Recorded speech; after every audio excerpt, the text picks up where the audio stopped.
Welcome to the Prime Health Podcast with your host, Dr. Derek Barron. Dr. Barron interviews doctors, wellness experts, and healthcare leaders who are revolutionizing how we approach health and longevity. The Prime Health Podcast explores breakthrough science, personal and patient stories, and practical insights that are shaping the future of health and wellness. So sit back, listen in, and prepare to transform how you think about your path towards Prime Health with Dr. Barron and his special guest.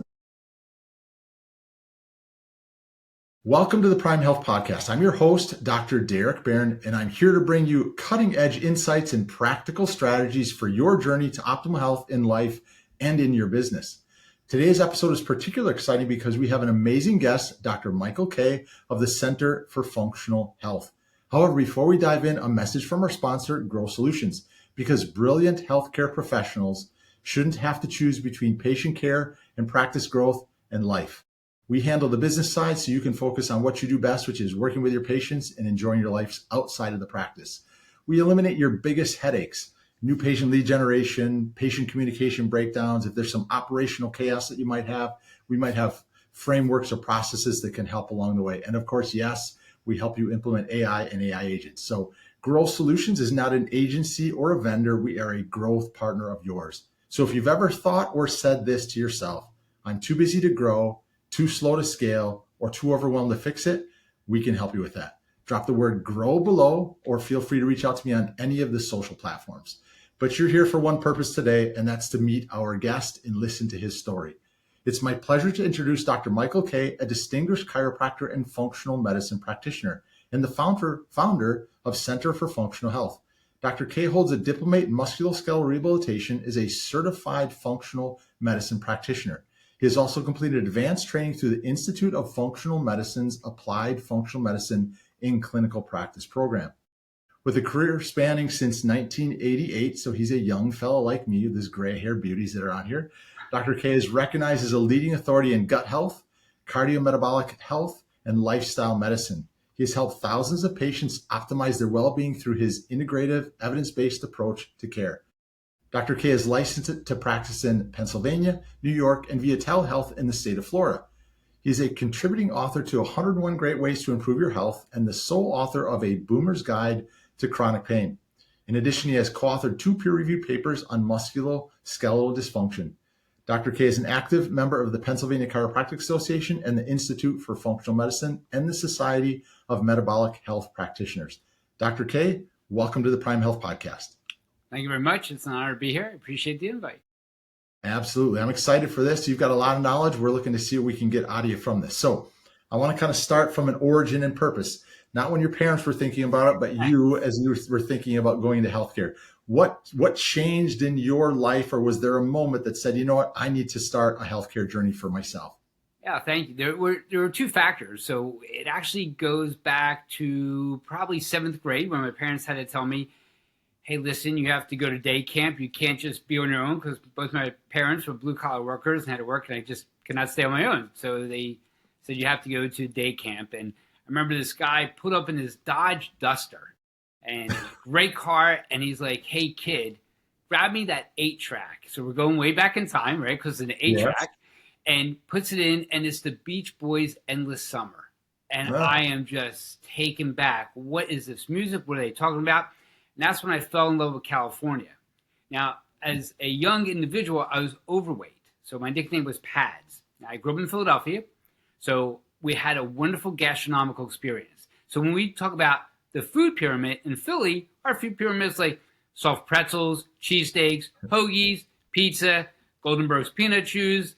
It's absolutely wonderful. So it tastes great, but it leaves behind a physiological deficit, right? So my parents would say, hey, come on, we got to go get clothes. And being overweight, I did not want to get clothes, but they would ply me with soft pretzels. You get your favorite soft pretzel, right? So here I was, just overweight, and it doesn't bode well when you're young, you're wearing black frame glasses because I can't see, and you're overweight, and you're wearing corduroy pants.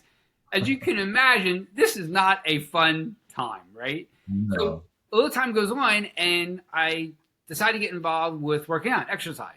And you remember Arnold Schwarzenegger? His friend was Franco Columbu. And Franco Columbu was a chiropractor as well.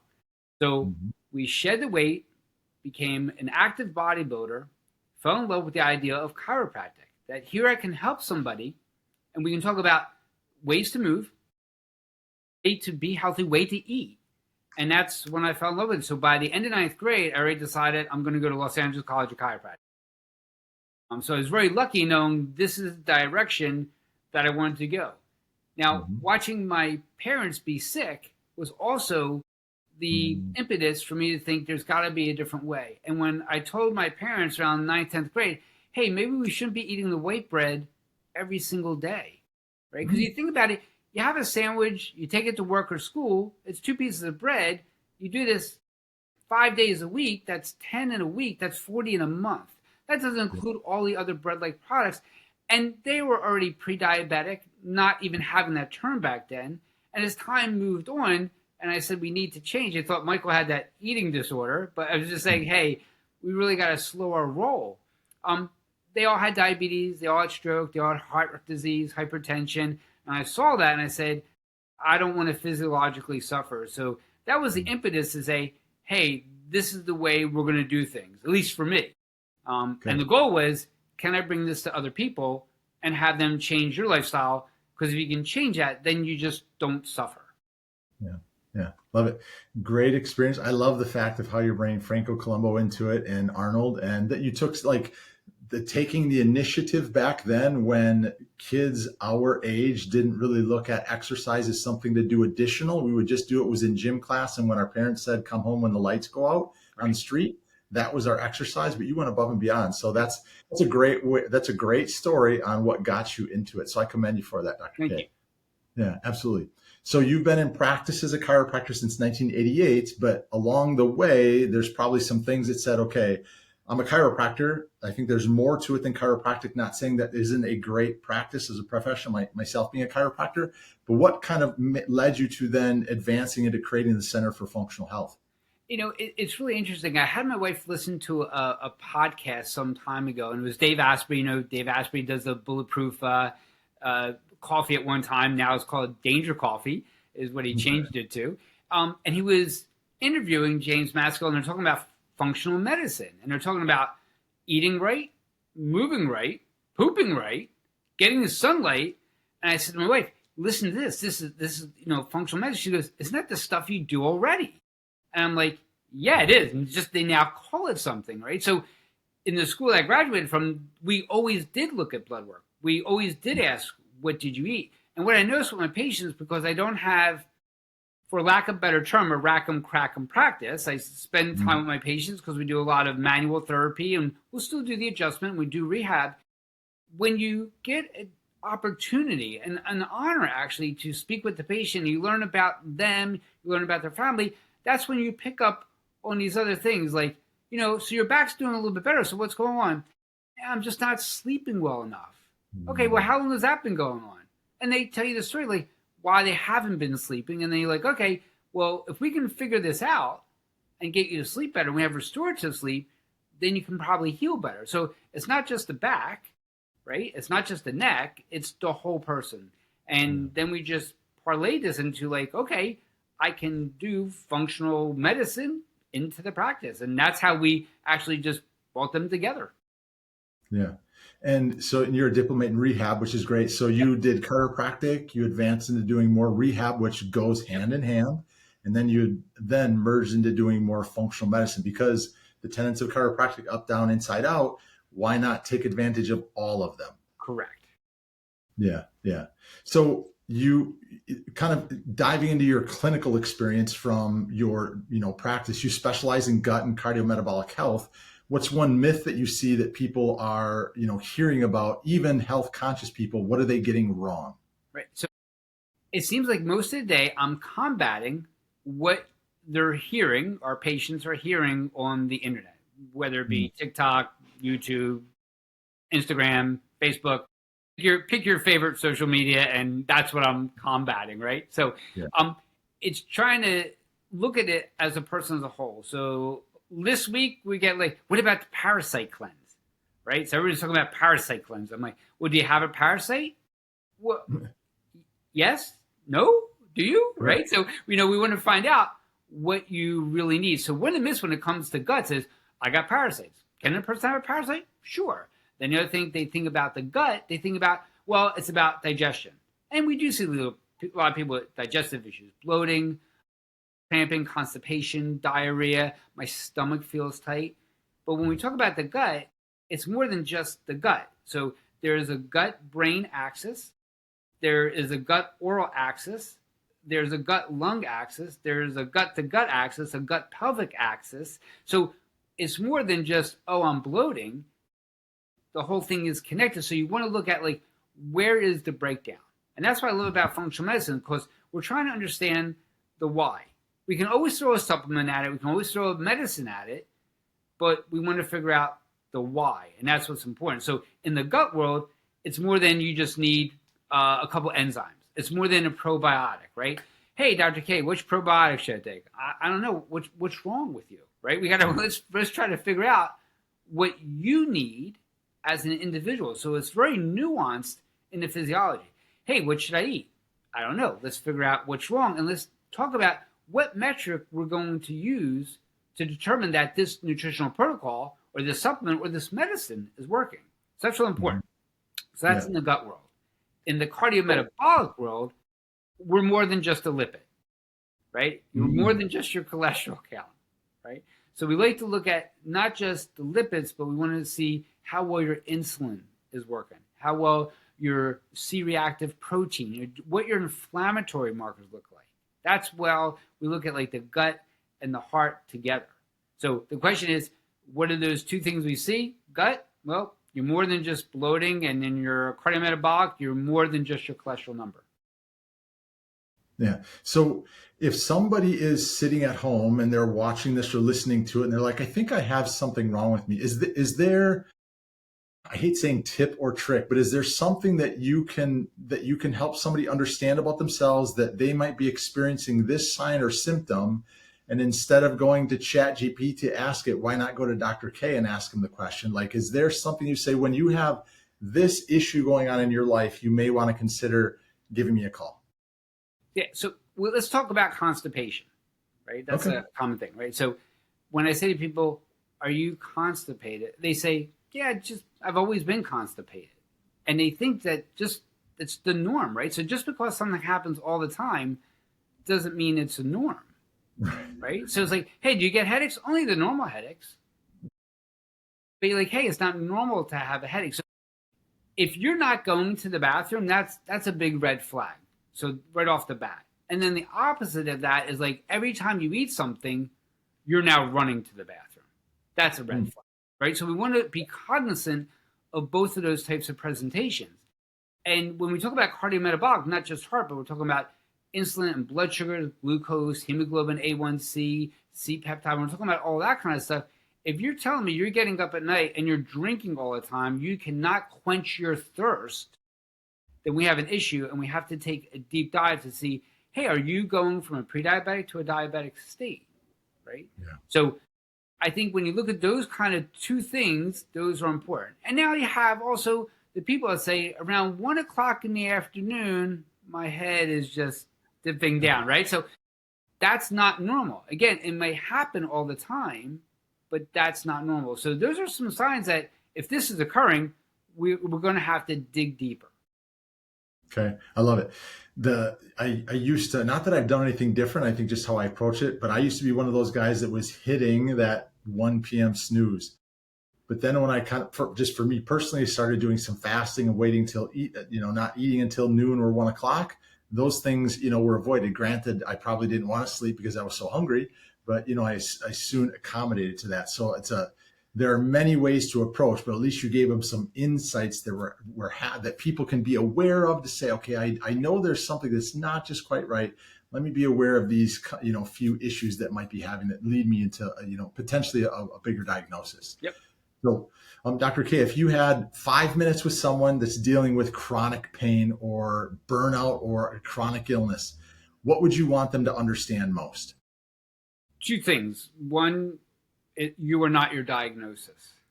That's number one. Number two, it's not in your head, right? So when we have symptoms are giving us messages. We want to find out what those messages are saying. Many patients come to me and they say, I don't feel my best. I've been to my doctor and they took all the blood work and they said everything's normal, but I don't feel great. So then we go down, well, maybe you need an anti-anxiety, antidepressant kind of medication.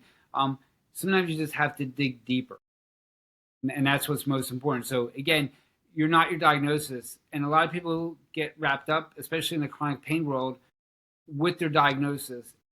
And when they add fuel to fire, they're doing it by looking on the internet and they're trying to find the answer. And you respect why they're trying to find the answer because they feel lost. Mm-hmm. So one of the things that we do when we see a patient is like, hey, let's put together that healthcare team for you, right? We hear about the sports people, they got a healthcare team. The Hollywood people, they got a healthcare. They're getting the best of the best, they say. Well, don't you deserve the best of the best? So when we have a new patient, I look at them from a perspective of like, okay, what kind of lifestyle changes are we going to do? What do they need from a lab perspective?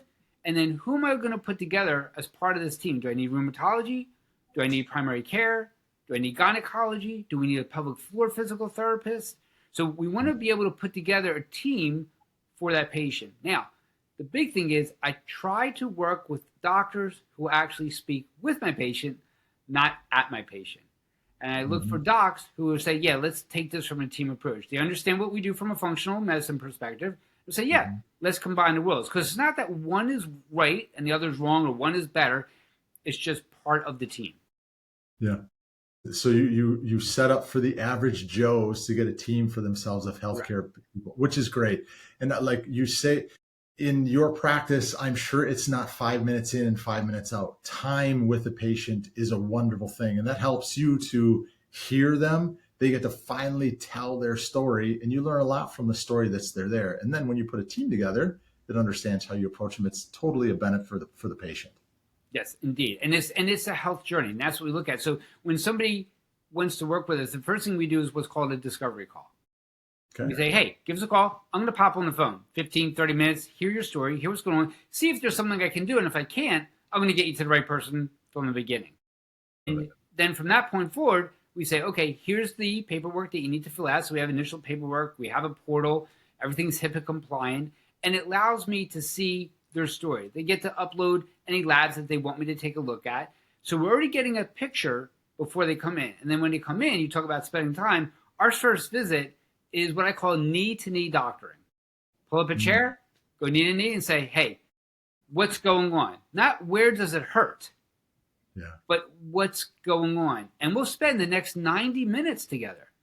Not 19, not 9, but 90 minutes together, right? Because we want to hear what they've tried, what's going on, and then we're going to do our exam. And I can't tell you how many times we do an exam, we pull out the reflex hammer, and, we'll go through remember the Wartenberg pinwheel, and, we'll have them move in different ways because we want to see how somebody moves.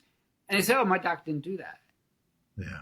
And sometimes the doc can't do that. And I work with a lot of great doctors. You know what? They're burning out. They're pressed for time. And when patients start saying, what about this something? What about that something? I'm like, I don't know. Go speak to Dr. Kaye. Let him figure it out. I don't, you're fine over here. Go let him figure it out. And that's okay, right? Because that's just part of the team. Yeah. There's misconceptions with functional medicine. We understand that. But I think one thing people don't get or put enough emphasis on is the mindset of the person looking to change. That means they're looking for something, as you said, they're looking on there. But what do you think the mindset and or their emotional health, how does that play in with a lot of the patients that you deal with? So mindset is everything. And that's not being coy and snarky. It is everything. So, we have patients who are in chronic pain. You have to remember it's the DVD that's in their brain. When you have a DVD that you put into the DVD player, it's going to play the same movie because that movie is impressed on that DVD, right? So it's not going to play anything else but what's impressed. So when we're dealing with a chronic pain patient and they have a pain, they have a discomfort, they have a symptom, something new, it's here we go again. I can never feel normal. I can't be like those people over there, whoever those may be, right? And that's where the issue becomes. So we talk about mindset a lot, and we say, hey, you know what? You're going to have a symptom. You're going to have flares. You're going to ride the roller coaster. But what we're looking for is, can we change the frequency, intensity, and duration of your presentation? And often we'll ask patients, because when they're in chronic pain, they know they have that flare up. We'll say, yes, you're flared up. And I respect that. But how was this compared to 4 weeks ago? Well, I'm not that bad. Mm-hmm. And we go, great. So it begins up here, right? So one of the questions we always have them ask when they have this thought process of, it's going to go awry, it's going to go bad, it's not working. The one question that we ask is that true? And what are you basing that on? And when we have them just shift just a little bit, it makes a difference. When it comes to mindset, we also have to talk about mindfulness as well. Mm-hmm. And we want them to be cognizant of their actions. And that's just as important as having that good mindset. And when you're dealing with irritable bowel patient, the gut is in such a disarray. And we share how that anxiety, so what happens up here in our brain, our mind, affects our gut down below, right? And that's the vagus nerve. So we often talk about that vagus nerve and how important that is in the communication between the gut brain and the brain gut. So mindset plays a large role because we want to shift them from, hey, I'm not a sick person. I just have something that's going on. We're going to work through it and we're going to get better. Okay. So you said something that intrigues me a little bit. You said gut brain and brain gut. Yes. So the gut brain you work on because of what they're having internally, but you're saying right there, the mindset is from the brain here is how it's going to affect lower down into the chain. Yes. So let me give you an example. If you have somebody who says, I'm scared to talk in front of a crowd. Most people fear that public speaking. And you say, hey, Bill, you're going to have to speak in front of the crowd. Bill breaks out into a rash, breaks out into a sweat, runs to the bathroom with explosive diarrhea. Well, then you tell him, hey, you don't have to talk. Somebody else is going to do it. Well, he just had a horrible gastrointestinal experience, but nothing's really wrong with the gastrointestinal, right? So it came from here.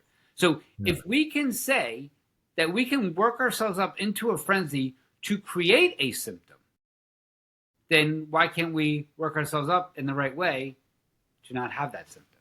Yeah. Love that approach. I love that approach. No matter what the condition would be coming in, like for somebody in that situation, I'll try and think of it a good example, but patients are coming to you for certain conditions, but they have a choice. Do I call Dr. K or do I call Dr. X? And I don't mean X as in Twitter. I mean Dr. X at somebody's, primary healthcare physician. So what's the difference in how you practice in the Center for Functional Health versus how a primary care physician may practice? Let's just say somebody does have gut concerns.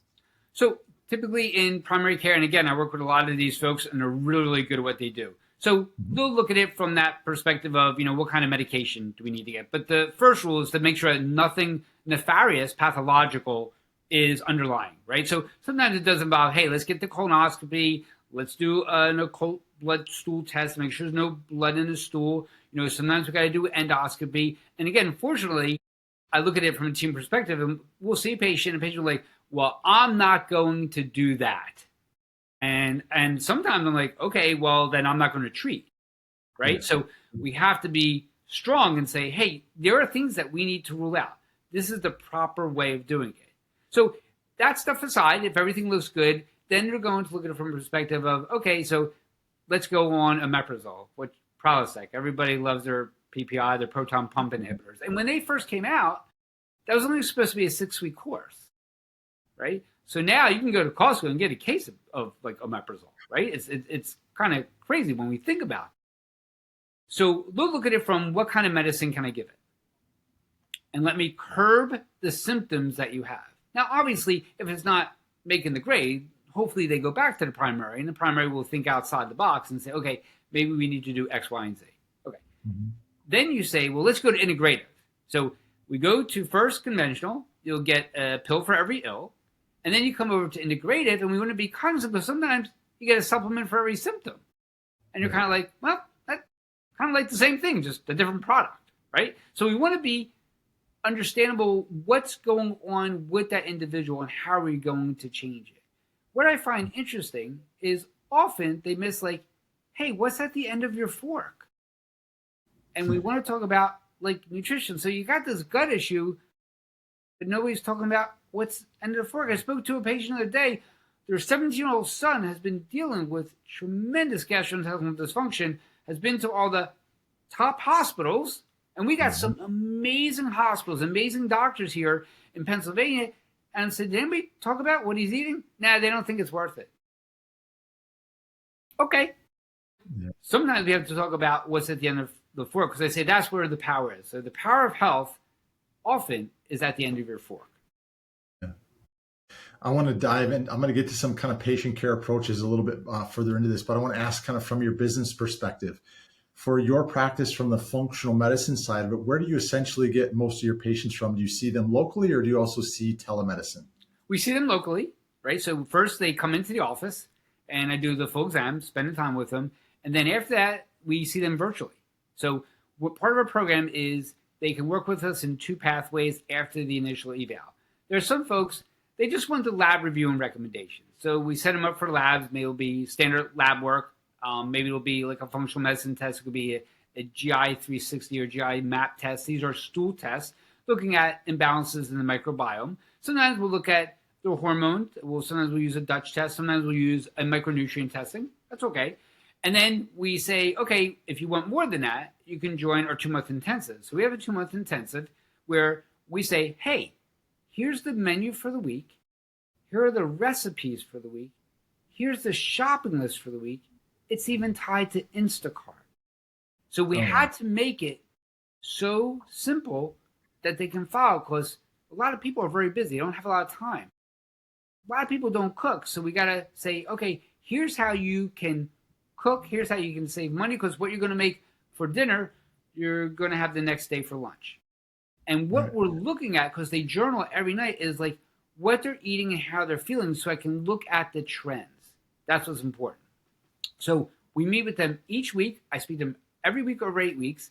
And we're saying, how are you feeling? How are you doing? And then based on what they're sharing in their journal, I'm going to change something the next week. But remember, when somebody comes to us, there is so much dysfunction.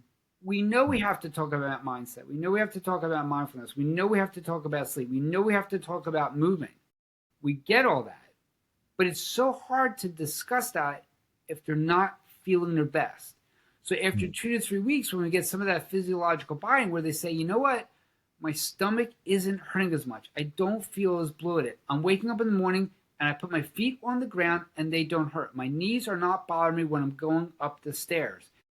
Now that we have that physiological buy-in, now we can say, okay, now we have to work on the next step. And that's how we do it. That's why I feel speaking to them every week over 8 weeks is important. Follow-up care is important, learning how they go, but it seems like you look at them from an overall perspective. You look for, one important thing that you can reduce in them. I'm sure you reduce many things, but one thing that they really notice, they probably forget about it, that they notice it. They come back in for a checkup of yourself. So how is it when you go up and down the stairs, when you wake up in the morning and go to bed? How do you feel? Doc, it's interesting. I know when I first came in, my knees would kill me when I would get down the stairs after I first woke up in the morning. So you're making impactful changes. And then we say, okay, what's the next step? Correct. And that's how we do it. Because again, if you don't have that physiological buy-in, it's hard. It's like, for example, chiropractically, somebody comes in with just a low back that's so hot. You can't talk about hinging properly. They just get me out of pain, right? So it has a process. And the same thing physiologically, right? That's what we want. For older guys, Dr. Kaye, if you can just help me sleep through the night, because I get up and I urinate 2-3 times because it could be like a BPH or something.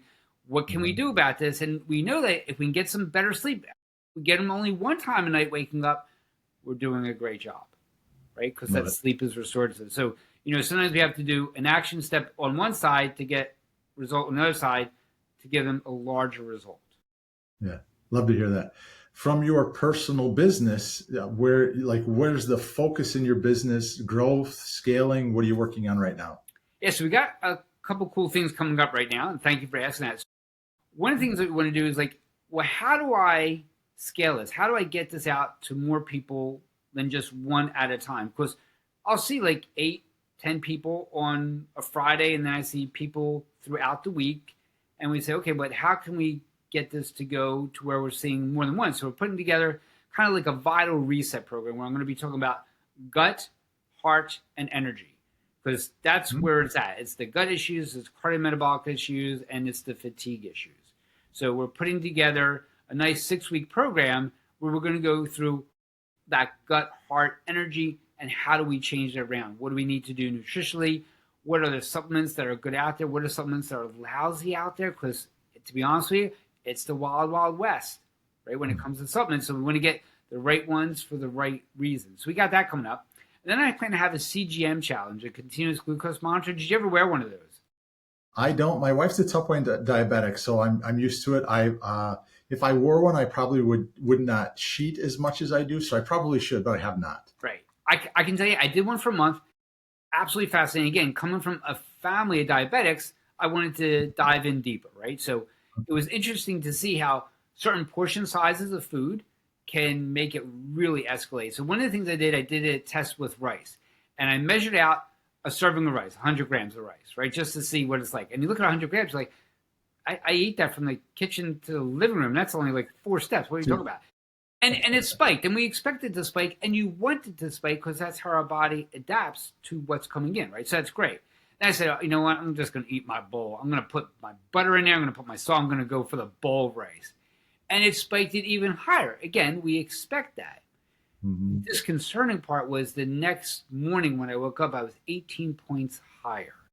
Oh, my. So now we know all night long that pancreas is working hard, liver's working hard, right?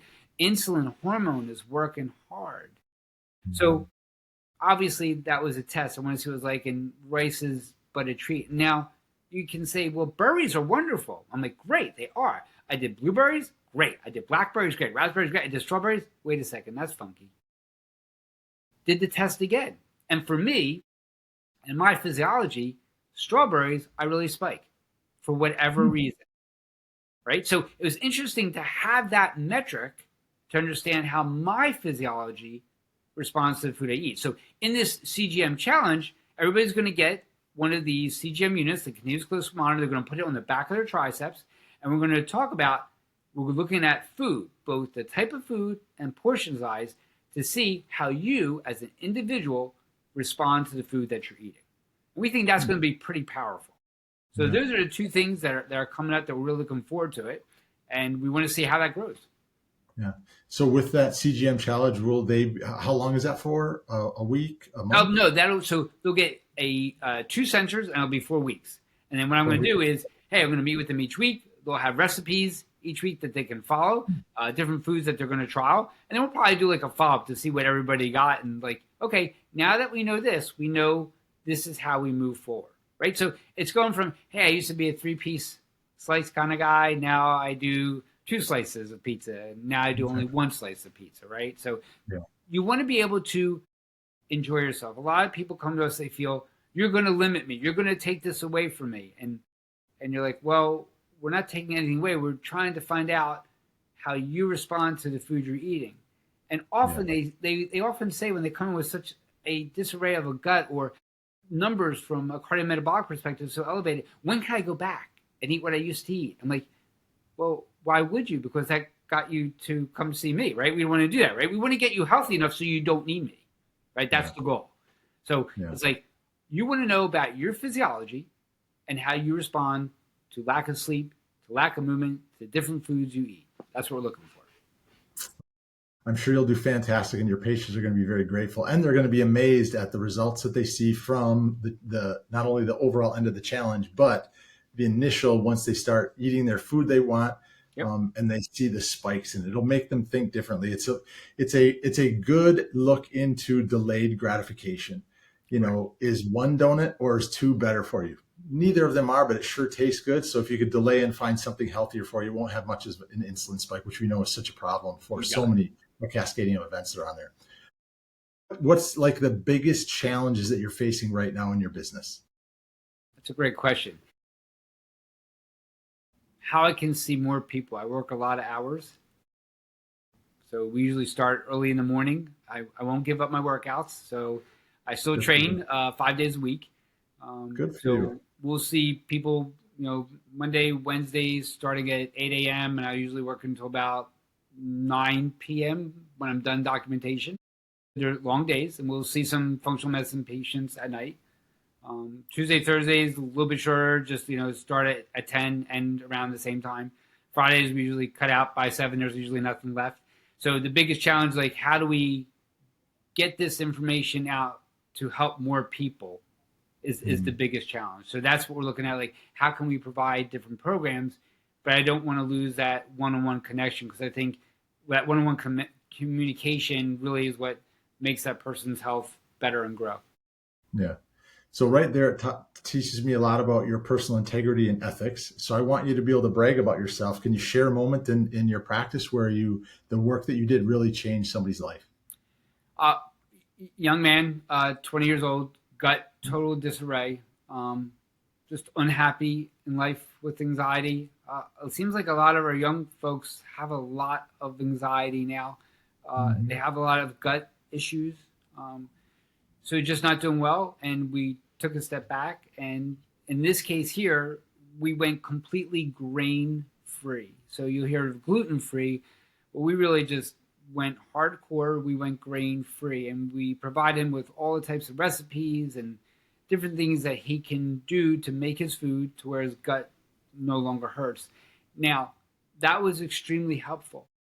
What was additionally helpful was getting him to the right counselor, right? So there were issues that we had to address. And that's the one thing that when you talk with, not at, you learn things that makes your brain go, hey, that's something that we should visit, because if there's unresolved trauma, it's going to be hard to move forward, especially when we're talking about the array of the functional gastrointestinal dysfunction types of presentation, right? So what helped him, I think, was not only the food, not only setting his mind right, changing the sleep, changing the movement, was getting him the right therapy as well.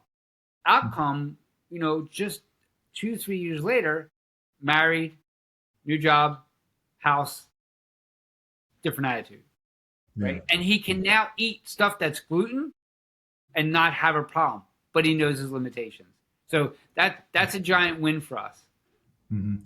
That's a great story. And that speaks to, this is like, I don't ever want to be putting down another provider that's out there, but in the typical medical world, because when I graduated chiropractic college, my first job was with an orthopedic surgeon. 11 minutes back at that time was a lot for Dr. Elias to work in. He would never have the time. It's not that he didn't care, but you would never have the time. I know that's orthopedic surgery. You never have the time to hear that story. It's so important that you are making that statement that we know that there's a problem they're saying to us, but when we look at how they express it, when we look at their affect in the practice, and you're there for 90 minutes, it's a completely different way for them to get results because of how you can analyze them even more. Agreed. And again, not bad mouth any profession. I work with a lot of the primary care folks, and they're amazing at what they do. I think often they would like to come over to my side and do what I do, right? Because really that's what they used to do, right? They used to do that. It was the country doctor. It was the doctor on the corner of the block, right?